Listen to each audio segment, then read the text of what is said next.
मनंत शक्तिम तम राधिका चरण रेणु मनुस्मरामी। अखिल कोटि ब्रह्मांड नायक को अधीन कर ले ऐसी रज में रहते हैं, चमत्कार कौन सा?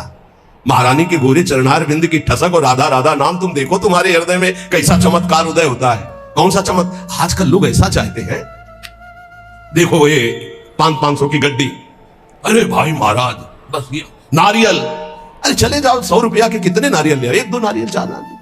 भजन से नारियल पैदा कर दिया, इत्र 50 रुपया का इत्र मिल जाएगा, उसके लिए चमत्कार भजन। और बोले इत्र निकाल दिए और नारियल निकाल, सबके देखते देखते कुछ नहीं, बोले केला निकाल दिया, ठेलिया खरीद ले यार, 1000-2000 में क्या पैसा, क्या चमत्कार। भजन का फल है। हाँ, ललित किशोरी जुगल जिस्क में बहुतों का घर गलते देखा, डूबा प्रेम सिंधु में कोई हमने नहीं उछलते देखा। अपने एक लड़का को स्मार्ट मोबाइल देते हो, फीस देते हो, पढ़ाते हो, लिखाते हो, पाई भर तुम्हारी नहीं मानता। एक लड़का एक बिटिया संभाले नहीं संभलता, चमत्कार देखने चले बाबा का चमत्कार दिखाओ।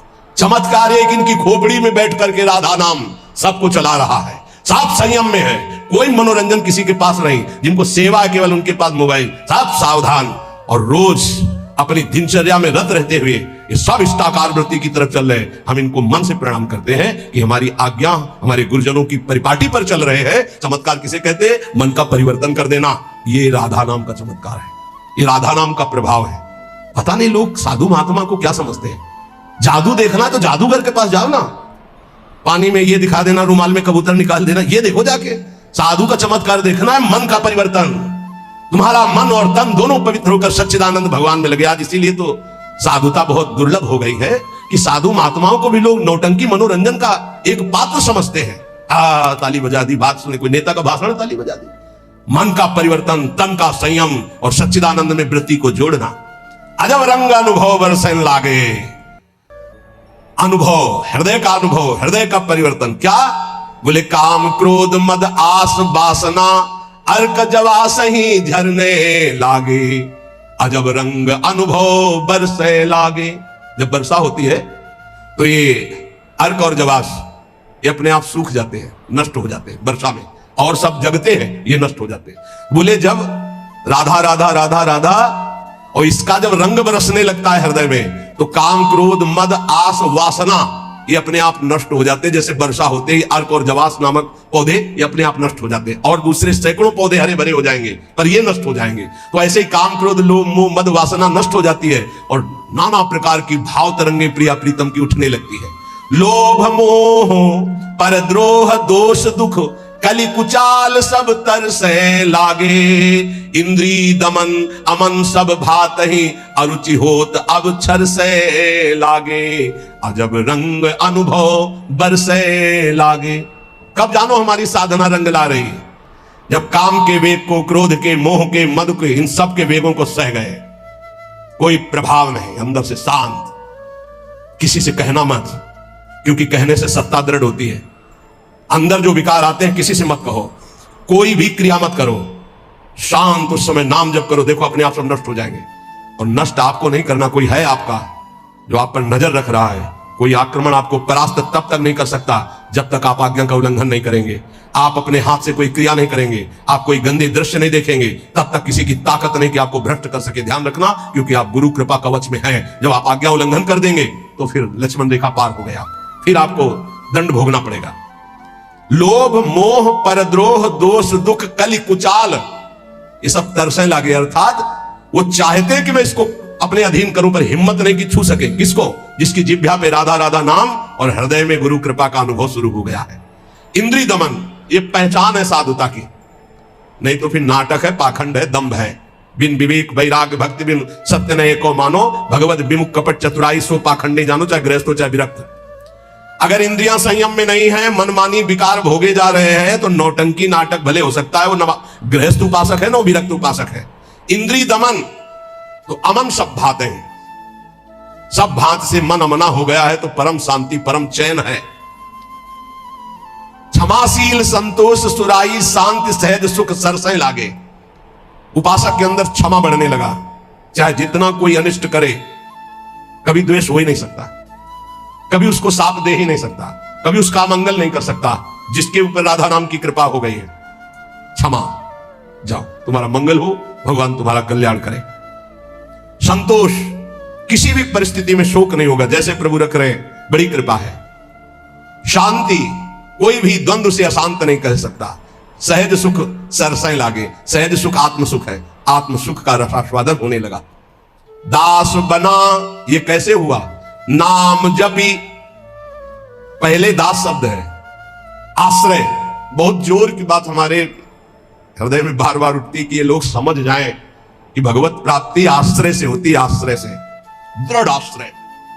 दास बना पहले, जप नाम दूसरा।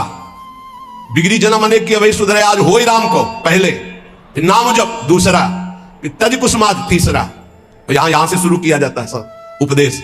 पहले विकार त्यागो, फिर नाम जप करो, फिर भगवान की शरण में हो। ऐसा नहीं होता, पहले भगवान की शरण में हो, नाम जप करो, तुम्हें बल मिलेगा, विकार छूट जाएंगे। उपजा मुक्ति, मुक्त पद, बहुत सुंदर महात्माओं के वचन है। पहले भगवत दासत्व आश्रय, खूब नाम जप, तो बोले मोक्ष पदवी हृदय में ही प्रकाशित हो गई। ये मोक्ष पदवी क्या है? इसकी पहचान क्या है कि आप मुक्त हो गए हो? शत्रु मित्र समझान, मान मान अपमान, सम दुख सुख लाभ नहान, या जो कृपा। ये मुक्त पुरुष का लक्षण है। चाहे शत्रु हो उसके साथ व्यवहार कर रहा हो, या मित्र हो, दोनों में समान भाव, मान और अपमान में समान भाव, सुख दुख में समान भाव, लाभ हानि में समान भाव, जय पराजय में समान भाव। ये जिसके हृदय में आ गया वो मुक्त हो चुका है। गीता जी में भगवान ने कहा, निर्माण मोहादित संग दोषाध्यात्म नित्या विनिवृत्त कामा द्वंद्व विमुक्ता सुख दुख संगई गच्छन्त अमूढ़ा। ऐसा अमूढ़ अव्यय पद का अधिकारी महापुरुष मुक्त पद में विराजमान कौन है? बोले जो मान रहित हो चुका है। मान बिल्कुल उसके हृदय में प्रियता पैदा नहीं कर पा रहा, और अपमान बिल्कुल दुख नहीं पैदा कर पा रहा। अमोहा, ना अपने शरीर से मोह है, ना किसी के शरीर से मोह है। यह मुक्त पुरुष का लक्षण है। जित संग दोषा, चाहे जितने भोगों के बीच में उसका मन भोगने के लिए चलेगा ही नहीं, वो जीवन मुक्त पुरुष है। जित संग दोषा, अध्यात्म नित्या, निरंतर आत्मस्वरूप में स्थित, विनिवृत्त कामा, समस्त कामनाएं निवृत्त हो चुकी है। द्वंद्व विमुक्ता, हर द्वंद्व से वो मुक्त हो चुका है। मान अपमान सुख दुख लाभ हानि चिंता शोक भय मृत्यु, सबसे सुख दुख संगय, सुख और दुख में समान भाव। ऐसा महापुरुष परम ज्ञानी महात्मा वो जीवन मुक्त है। वो यहां कहे, दास बना पहुंचे मुकाम जे, आंखें कहत हवाला। साधु की पहचान चिकने गाल से नहीं, साधु की पहचान उसके नेत्र से होती है, सिर्फ नेत्र से। ऐसे तो मांस मछली खाने वाले के भी गाल चमकते देखे हैं कि वो बहुत ही चिकन, तो चिकनाहट को थोड़ी साध होता है, वो तो घी दूध से चिकनाहट आ जाती है। अच्छा खाओ पियो तो मांस चढ़ेगा, चिकना हो जाएगा शरीर। बोले बहुत चमक रहा है चेहरा, तो हम आपको दिखाएं कि विषयी पुरुष हो, चेहरा चमक रहा है। वो भजनानंदी है क्या? नहीं, वो खान पान का है चेहरा। दास बना पहुंचे मुकाम, तो आंखें कहत हवाला। अच्युत मुनि के आश्रम में जी उड़िया बाबा पहुंचे, गंगा के किनारे है, तो देखा, जे दृष्टि दे रहे, अपने शिष्यों से कहा दौड़ो, ब्रह्मबोध संपन्न महापुरुष पधार रहे हैं। दृष्टि में पता चल, बोले दास बना पहुंचे मुकाम जे, तो आंखें कहत हवाला। आंखें परिचय बता देती है कि ये किस कोटि का महात्मा है। जीवन मुक्त है, या प्रपंची है, या विषयी है, या साधक है, या साधना की किस स्थिति में है। पहुंचा हुआ महापुरुष के नेत्र बताते हैं। दास बना पहुंचे मुकाम जे, आंखें कहत हवाला। जे दृष्टि में दृष्टि ऐसे मिली तो पता चल जाता है कि किस कोटि की स्थिति है। अब बता रहे हैं कि दो प्रकार की आंखें होती है सिद्धों की। एक होती है जो ज्ञान सिद्ध होता है, करुणा और मैत्री दो आंखों में नहीं होंगी।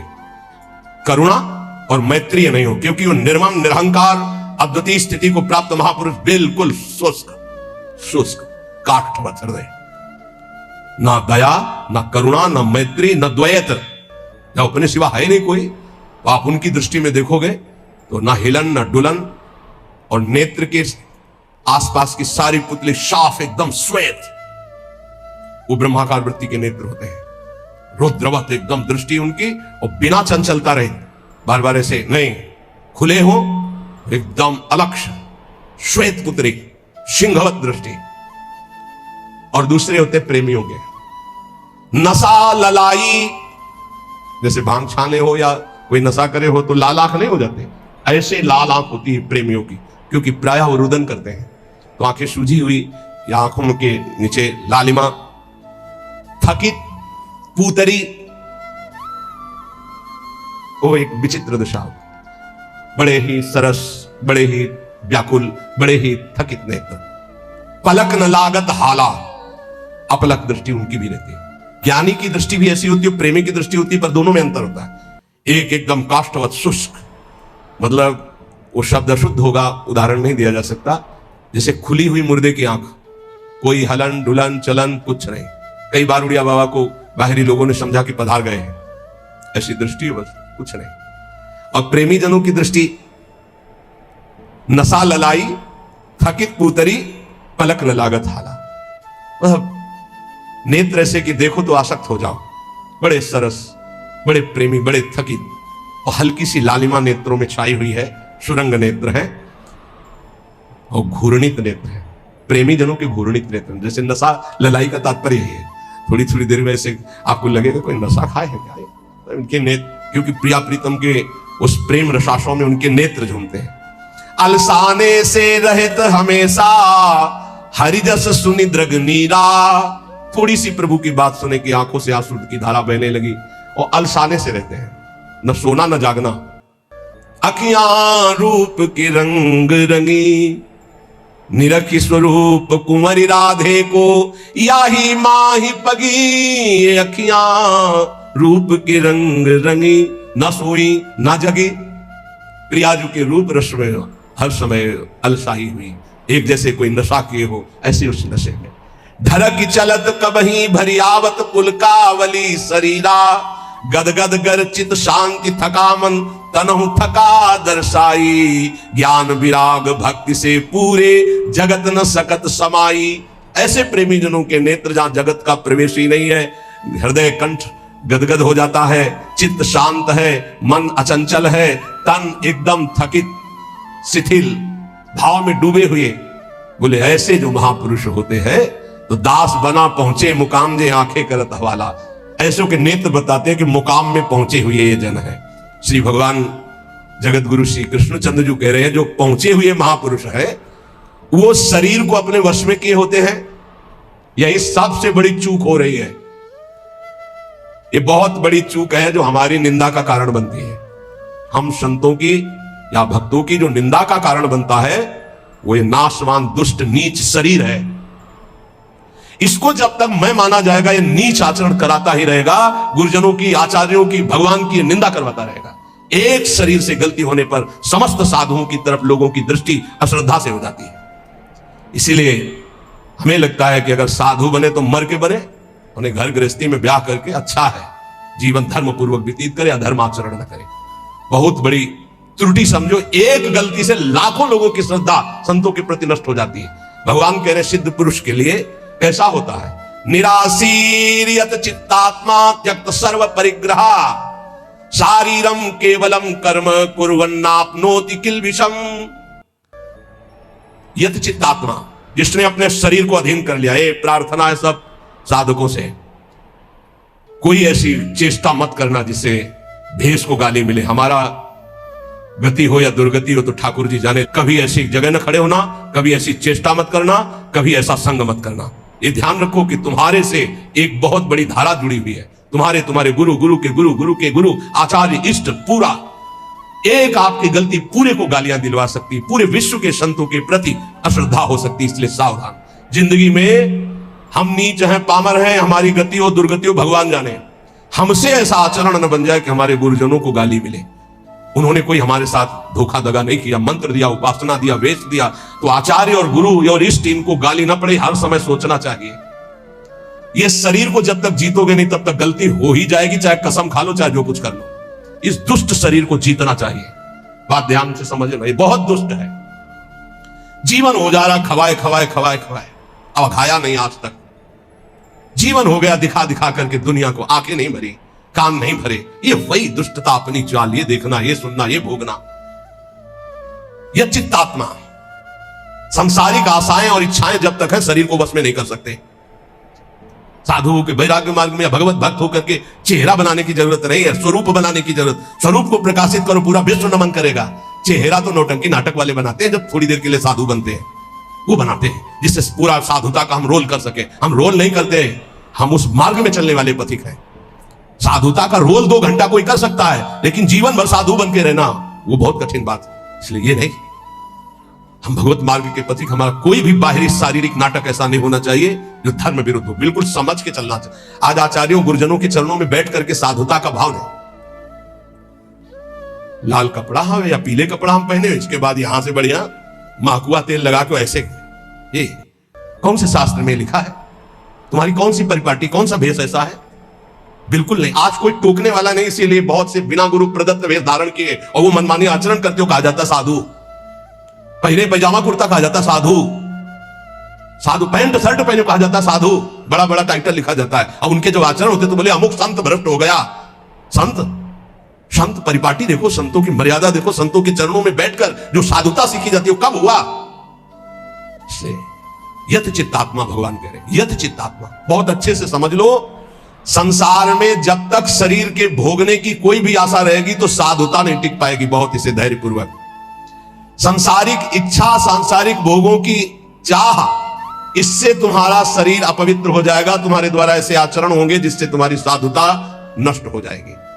शरीर और इंद्रिय और मन के वशीभूत होकर के जो आचरण किया जाता है वो निश्चित अपवित्र है और वो अधर्म होगा और वो गालियां दिलवाने वाला ही होगा। श्रद्धा उपजाना बहुत कठिन होता है भाई, बहुत कठिन होता है। नास्तिक के हृदय में श्रद्धा प्रकट करना, विषयी पुरुष के हृदय में श्रद्धा प्रकट करना और नष्ट करना एक क्षण की बात होती है। जन्म जन्मांतरों की सुकृति एकत्रित होने पर श्रद्धा होती है और एक चेष्टा पूरी लाखों की श्रद्धा नष्ट कर देगी। लाखों का मंगल करने का पाप लगेगा उसको और वो दुर्गति को प्राप्त होगा। इसलिए साधु वेश में बहुत होश में, ये कोई खिलवाड़ नहीं है। ऐसे लोग करते तो खिलवाड़ नहीं, सारी जिम्मेवारी है आपकी। ऐसे कर दिया तो जिम्मेवारी, उनकी श्रद्धा की रक्षा करना तुम्हारा कर्तव्य बन गया। उनके कल्याण की तरफ तुम्हारी दृष्टि जानी चाहिए। ऐसा कोई ये नहीं कि तुम स्वामी बन गए तो जो मनावे सो आचरण करो, ऐसा नहीं है। शरीर इंद्रियां अंतःकरण सिद्ध पुरुष के वश में होता है। साधक को चाहिए कि इनके वश में होकर कोई कार्य ना करे। तुम अकेले नहीं हो, तुम्हारे साथ बहुतों की निंदा होगी या बहुतों की प्रशंसा होगी, ये बात ध्यान रखना है। केवल अपना जीवन होता तो कोई बात नहीं है, गलती हो गई, त्रुटि हो गई या पिट गए या जो भी हो गया सब हो गया। आज तुम नहीं हो, तुम्हारे साथ बहुत जुड़े हुए हैं, तुम्हारे गुरु, तुम्हारे आचार्य, तुम्हारे इष्ट और लाखों श्रद्धा। अगर एक भी त्रुटि तो लाखों की श्रद्धा और पूज्य जनों का अपमान घोर नरक पहुंचा देगा, दुर्गति करवा देगा। त्यक्त सर्व परिग्रहा, जो सिद्ध पुरुष होता है उस शरीर को ही अपना नहीं मानता तो और परिग्रह की बात क्या है। सब सन्यासी हो, जो भगवत मार्ग के पथिक हैं, ये तो सर्वाणी कर्माणि मयि सन्न्यस्य मत्पराः, सारे कर्म भगवान को अर्पित करके जो भगवान के परायण है, चाहे गृहस्थ हो चाहे विरक्त हो, वो सन्यासी है।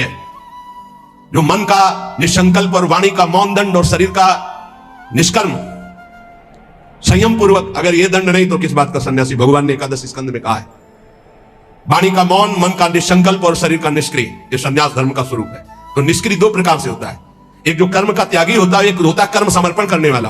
भक्त कर्म समर्पण करने वाला सन्यासी होता है। ये तो सर्वाणी कर्माणि मयि सन्न्यस्य मत्पराः। सब प्रकार के भोग संग्रह सामग्री का अपनापन भाव ना रखना, चाहे गृहस्थी में हो चाहे विरक्ति में हो। गृहस्थी में तो नाथ सकल संपदा तुम्हारी, मैं सेवक समेत सुतनारी। विरक्ति में तो जो हमारे पास मिला है वो साधु सेवा, भगवत सेवा के लिए मिला हुआ भगवत प्रदत्त वस्तु है, अपना अधिकार नहीं, अपने नौकर है, सेवक है, सिद्ध सेवा। अगर अपने सुख के लिए किसी सामग्री का संग्रह कर लिया जाए, अपने भोग की बात वस्तु मान ली जाए, तो वो उसी की दुर्गति कर देगी, ध्यान रखना। और प्रायः गलती हो जाती है, ऐसे नहीं कोई नजर आएगा। जब कष्ट सह रहा होगा साधक तब कोई नजर नहीं आएगा, और जब उसके पास वैभव एकत्रित हो जाएगा तो आ जाएंगे। कौन हो आप? तुम्हारे मामा पहचाने नहीं? अभी तक मामा कहां थे तुम भाई?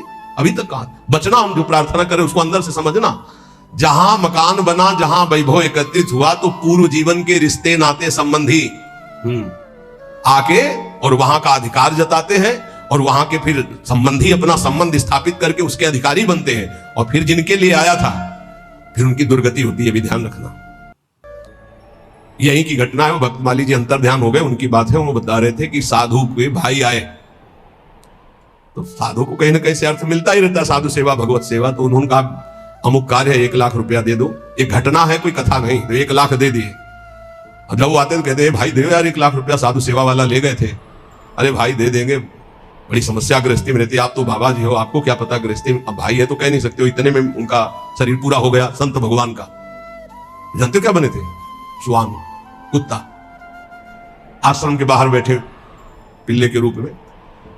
तो किसी महापुरुष को स्वप्न दिया कि मेरा उद्धार करवा दो, मेरे से गलती हो गई, 1 लाख रुपया अपने भाई को देने के कारण मेरी गति बिगड़ गई और मैं वृंदावन में ही अमुक आश्रम का हूं, अमुक अमुक हूं, सामने बैठा हुआ हूं, आप आके मुझे देख लीजिए, मैं आपको पहचानता हूं। वहां गए तो वो धष्टपुष्ट एक पिल्ला बैठा था, पुचकारा, गोद में उठाया, बोले महाराज अब चिंता मत करो, आपका कल्याण होगा। उसके भाई के पास गए और कहा होश में जैसे बने तैसे चुपचाप 1 लाख रुपया मैं ब्याज सहित दूं, नहीं तुम्हारे पास शासन अपना जब लागू करेंगे तो आप परेशान हो जाओगे, तुम्हारे भाई की दुर्गति हो गई जो महात्मा थे। वहां से पैसा लाए, फिर आश्रम में भंडारा किया और फिर कुत्ता का कुछ दिनों में शरीर शांत हो गया, वो अपनी गति को प्राप्त हो। समझो, वैभव जहां बढ़े तो संसार के सेवा के लिए वैभव मिलता है, साधु सेवा, गौ सेवा, भगवत सेवा। घर वाले परिवार वाले के बिटिया का ब्याह है, हमारे सारे पैदा किया था क्या? मेहनत करो, मांगो, खाओ, जियो। हमारा तुम धर्म भ्रष्ट करने आए हो? वैराग्यवान कभी भूल करके एक सिक्का अपने परिवार वालों को ना दे, नहीं तो नरकगामी होगा, ध्यान रखना। ये हराम का पैसा नहीं है, गृहस्थ जन देते हैं भगवत प्राप्ति में लगे हुए संतों की सेवा के लिए, या श्री जी के लिए, या गौ सेवा, या धर्म सेवा के लिए। परिवार सेवा के लिए कोई कह के दे तो बात अलग है, कौन देता है परिवार सेवा की? इसलिए किसी भी सामग्री को अपनी ना मानना, त्यक्त सर्व परिग्रह, ये भगवान का आदेश है। सिद्ध पुरुष में ऐसा नहीं होता, वो अपना ना शरीर ही मानता है ना कोई वस्तु मानता है। लेकिन साधक की बात ध्यान रखें, उसके पास जो भी भगवत प्रेरित सामग्री आई है वो अपने लिए नहीं, सेवा के लिए आई है। ठाकुर सेवा, संत सेवा, भगवत सेवा, समाज सेवा। जो भोग बुद्धि से अपने लिए संग्रह करता है उसकी बुद्धि भ्रष्ट हो जाती है और पतित हो जाता है, बस ये बात है, अपने लिए नहीं। बहुत जोर का भगवान ने त्यक्त सर्व परिग्रह का भाव बताया है कि सिद्ध का यही लक्षण होता है। और ऐसे महापुरुषों के दर्शन के प्रयागराज में टाट की लंगोटी और एक बोरे का टाट ऐसे उड़े हुए और ट्रक का ट्रक घी और चीनी और मैदा उतरता, ऐसे भंडारे चलते, पूछो मत। जो उनके भगत थे सबके चरण धोना, सबको नम्रतापूर्वक भगवान की तरह बैठाना और खूब प्यार से पवाना। और जो महात्मा जी थे वहां के, एक टाट और पट्टा ऐसे टाट का ऐसे उड़े हुए और ऐसे ही रेती पे लेटना, ऐसे झोपड़ी बनी हुई थी उनकी, उसमें लेटना। और अरे वैभव की भीड़ लगी हुई थी। और आप जब सब संत पा लेते थे तो सब संतों की जूठन जो बचती उसी में 1-2 और मिलाकर, क्या जीवन उनका, कोई संगय प्रयोग, वैभव तो पूछो मत। कोई दिन ऐसा नहीं होता था कि 2-4 हजार रुपए एक संत को दक्षिणा में ना मिले, एक से एक कंबल, एक से एक सब। पर देने वाले जब ऐसे, तो वहां त्यागी ही त्यागी ज्यादा थे। देने वाले परेशान थे कि यहां कोई लेता नहीं है। और सामान की ऐसी, ये वास्तविक बात यही है कि स्वयं परिग्रह रहित होकर के समाज सेवा में। एक विरक्तानंद नाम के महापुरुष थे, उन्होंने कहा स्वामी जी बहुत हो गया, बुढ़ापा है, आप इतना कष्ट सह रहे हो, क्यों सह रहे हो? अब तो आप वस्त्र धारण कर लो। वो वहीं पास में बैठे थे। तो उनका, तुमको मैं बूढ़ा नजर आ रहा हूं? ऐसे कर, बूढ़ा नजर आ रहा हूं? अभी चलो बराबर गंगा जी में खड़े होकर देख लो कौन बूढ़ा होगा। तितिक्षा की मूर्ति और मुस्कुराहट ऐसी, और त्वचा एकदम सांवली हो गई थी, प्रकृति का वार सहते हैं। और जब दृष्टि उठाए तो अमृत की वर्षा होती है। संतों में एक अद्भुत, ऐसे दृष्टि से देखे तो अमृत की वर्षा होती, क्योंकि भगवदानंद में डूबे। अनिकेत, अनिकेत भगवान को बहुत प्रिय है। अनिकेत, जिसके रहने के वास में ममता नहीं है। अनिकेत का मतलब जिसके घर नहीं, ऐसा नहीं, ये भी रहने का वास है और ये भी रहने का वास है, अपना नहीं है। बिल्कुल ऐसे समझो जैसे स्टेशन में रह रहे, गाड़ी आई चल दिए, स्टेशन में नहीं बैठे, खा रहे, पी रहे, बात कर रहे, पढ़ रहे, और अंदर से क्या चल रहा है? हमारी गाड़ी आने वाली है, अमुक प्लेटफार्म में आएगी, वही इंतजार कर रहे हैं। बस हम मानो वृंदावन राधा के निकुंज प्लेटफार्म में बैठे हुए हैं, हमारी गाड़ी निकुंज वाली आने वाली है, बिल्कुल तैयारी में बैठे हैं। अपनी अटैची फीट है राधा नाम की, पास बना हुआ है निज मंत्र निकुंज का, बस आगे गाड़ी चलती है। राधे श्याम भी कहने की फुर्सत नहीं इस गाड़ी में, इतनी रफ्तार की गाड़ी है कि अच्छा भैया ऐसे नहीं है, बस चल दिए, बस ऐसी तैयारी में रहो। यहाँ राधा के कुंज में कैसे रहना है? स्टेशन में जैसे रहना है। ये ना किसी का था, ना है, न रहेगा, बस समय गुजारो और श्री जी के पास चलना। अनिकेता, रहने के स्थान में ममता रहित होना। निराशी, सिद्ध पुरुष में कोई आशा नहीं होती, और साधक को आशा, कामना, स्पृहा और वासना, इसका त्याग करना पड़ता है। आशा किसी से नहीं, कामना कोई नहीं, स्पृहा कहते हैं कि कम से कम इतना तो चाहिए ही, ये भी नहीं, और वासना जो अंदर अंतःकरण में दबी होती है, इन सबको सहना है, सहने से ही मिटता है। बोले इतनी व्यवस्था तो होनी चाहिए। क्यों होनी चाहिए? हरि की इच्छा है कि इतनी भी ना हो तो उसमें राजी, जोई जोई प्यारो करे सोई मोई भावे। हमें लगता है 25 वर्ष तो कुल्ला नहीं किया होगा, 25 वर्ष, वो जो होता है ना पेस्ट और मंजन, कुछ नहीं। जीवन को भगवदानंद में डुबोने के लिए पेस्ट लेके थोड़ी को जाता है, कोलगेट इसके लिए से कहां रखा है? अरे इतना गुड़ मिल जाए और एक कमंडल गंगा जल चला जाए, बड़े भाग्य की बात। निराशी, इतना चाहिए ये भी नहीं होना चाहिए, इतनी तो आवश्यकता है ही हमारे जीवन के लिए नहीं। यही वृंदावन की कह रहे, पीछे से सब चला फटा था, राधा वल्लभ जी के दर्शन कर ले गए। एक ओमवती मैया नाम की विरक्त संत थी, राधा वल्लभी, पता नहीं भगवान विराजमान है, श्री जी की सेवा में गई और दष्ट पुष्ट ऐसे बैठती थी। आए बाबा, तो ये समझ में ना आवे, देर चला फटा है, तुमका समझ में तो आवे, लेकिन समझ तब हो ना जब रुपया हो हमारे पास, तो कुछ है नहीं, जैसा श्री जी दिए वैसा ले। सच्ची बाबा? हाँ भैया।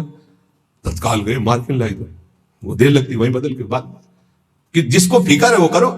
हमारे पास जो है जैसे है, निराशी, आशा भी नहीं कि इतना तो चाहिए, अगर वो भी फटके गिर जाए तो बाबा जी तो बाबा जी, भगवत आश्रित है। दिगंबर, दिग माने दिशाएं ही, अंबर माने वस्त्र, जिसका वस्त्र दिशाएं हैं। चलो व्यवस्था है तो पहले, नहीं है तो हमारी दिशाएं ही वस्त्र है, दिगंबर। और इसकी भी ट्रेनिंग हुई है काफी, कई महीने इसकी भी हुई, संन्यास में इसका भी संन्यास दिया ही जाता है दिगंबर करके। निराशी, ये सच्ची मानो, कोई आशा मत रखो, जिस समय जैसी व्यवस्था हरि करे उसी में राजी रहो। बाहर से भोग सामग्री में अपनापन नहीं हो, अंदर से किसी भोग सामग्री की इच्छा भी ना उत्पन्न होने पावे, उसे निराशी कहते हैं। ऐसा महापुरुष शारीरम केवलम कर्म कुर्वन् नाप्नोति किल विषम, वो केवल शरीर संबंधी कार्य करता हुआ भी पाप को प्राप्त नहीं होता, क्योंकि आशा, कामना, स्पृहा, वासना, ममता रहित जो महापुरुष है, इसीलिए कहा गया महापुरुषों की केवल बात के अनुसार उनके जो आचरण हो वो मानो, सब आचरण उनके अनुकरणीय नहीं होते। क्योंकि भगवान यह कह रहे, शारीरम केवलम कर्म कुर्वन् नाप्नोति किल विषम, वो शरीर संबंधी ही केवल कर्म करता हुआ पाप को भी नहीं प्राप्त होता है। जैसे श्रीमद राधा सुधांगी, कर्माणि श्रुति बोधितानि नितराम कुर्वन्तु कुर्वन्तु मा गूढ़ाश्चर्य रसास्त्रगादि विषयान् गृह्णन्तु मुञ्चन्तु वा। हमें महापुरुषों का अनुकरण नहीं करना, उनकी उपदेश से जो उनके आचरण मिले वो बात हमें माननी है। नाप्नोति किल विषम, उनको कभी कोई पाप स्पर्श नहीं कर सकता, वो जन्म मरण रूपी बंधन से मुक्त हो चुके हैं, वो आशा रहित है, उनका किसी से संबंध नहीं है, इसलिए शरीर से जितने कर्म होते हैं वो सब अकर्म बन जाते हैं और उनको फल नहीं देते हैं। जो सिद्ध महापुरुष है उसके द्वारा जो भी होता है वो अकर्म हो जाता है। जैसे श्री भगवान सब कुछ करते हुए भी कभी बंधन को प्राप्त नहीं होते, भारी से भारी युद्ध कर रहे हैं, भारी से भारी व्यवहार में देखे गए, भारी से भारी प्रियता में देखे, कभी कुछ। जो निवृत्ति परायण सिद्ध महापुरुष है उसमें कभी कोई भोग लालसा नहीं होती, भोग लालसा रहित होकर जो भोग भोग रहे हैं दिखाई दे रहा है। जैसे दुर्वासा जी की कोई आशा नहीं, गोपियों ने सब उनको पकौड़ा, खीर, दुनिया की चीजें पका दी। बोले अब वापस कैसे जाएंगे? बोले आई कैसे यमुना जी? बोले भगवान ने कहा था मैं अखंड बाल ब्रह्मचारी हूं, अगर तो यमुना जी मार्ग दे दे, ऐसा कहना, तो मार्ग दे दिया। तो बोले कह देना दुर्वासा ने दूब रस के सिवा जबान में कुछ न रखा हो तो यमुना जी मार्ग दे दे। गोपियों ने कहा मनो खीर पुआ तो हम सबका पा गए, कह रहे हैं कि दूब के सिवा न रखा हो, इसका मतलब समझते हो? इच्छा रहित महापुरुष, अनिच्छित, उनकी कोई इच्छा नहीं। तो ऐसे इच्छा रहित महापुरुष के द्वारा संयोग वशात जो भी कार्य हो जाते हैं वो अकर्म बन जाते हैं, उनको कोई भी दंड या कोई भी पाप कर्म स्पर्श नहीं कर सकता। इसलिए बड़े बड़े महापुरुषों की लीलाएं देखी जाती है, विचित्र कोटि की लीलाएं देखी जाती है, बिल्कुल उनका अनुकरण न करें। जैसे आद्य गुरु भगवान शंकराचार्य मछली खा गए, फिर कांच पी गए, सबकी सामर्थ्य थोड़ी है। बहुत एक सिद्ध महापुरुष थे कूटस्थ स्वामी, उनका नियम था खप्पर ऐसे कर दो, जो डाल दोगे वो पालेंगे, जो डाल दोगे। तो कुछ उपद्रवी गांव के लोग थे, जब पता चला कि ऐसे नियम वाले हैं तो सीधे कोबरा को पकड़वाया, जो बीन बजाने वाले लोग होते हैं उनसे पकड़वाया और काट करके सीधे जहर सहित रांधा उसको और उनके खप्पर में डाल दिया। और ब्रह्मार्पणम ब्रह्म हविर ब्रह्मग्नो ब्रह्मणाहुतम ब्रह्मविद्यो गंतव्यम ब्रह्म के समाधिना, तत्काल उसको अर्पित करके पूरा पा गए ब्रह्मबोध संपन्न महापुरुष से। तो वहां के लोगों ने पूछा ये तो अभक्ष्य पदार्थ था। बोले तुम्हारी दृष्टि में, हमारी दृष्टि में भिक्षा थी। फिर एक लोग उपद्रव के आकर के मदिरा डाल दी उसमें खप्पर, तो मुस्कुराए, उन्होंने कहा यहां तो कोई फर्क नहीं पड़ने वाला, पर तुम्हारी नरक की जो है गति पक्की हो रही, तुम भिक्षा में एक साधु को क्या दे रहे हैं?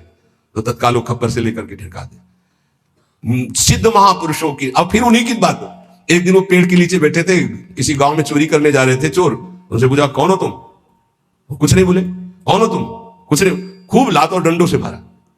सुबह जब लोग आए तो बड़े तो घाव उनके देखे, डंडे दे, तो किसने मारा? ये पता नहीं किसने मारा। बोले आपको दुख नहीं है? बोले क्यों दुख है, खप्पर में जो आया सो खा लिया, सो शरीर में जो आया उसे भोग लिया। सिद्ध पुरुषों की नकल थोड़ी कर सकते हैं, वो तो स्थिति प्रज्ञ महापुरुष है। शिव जी हलाल जहर पी के सब पी जाएंगे क्या? तो यहां कह रहे हैं कि उपासक को चाहिए कि महापुरुषों के जो वचन से आचरण मिले उनके अनुसार चले।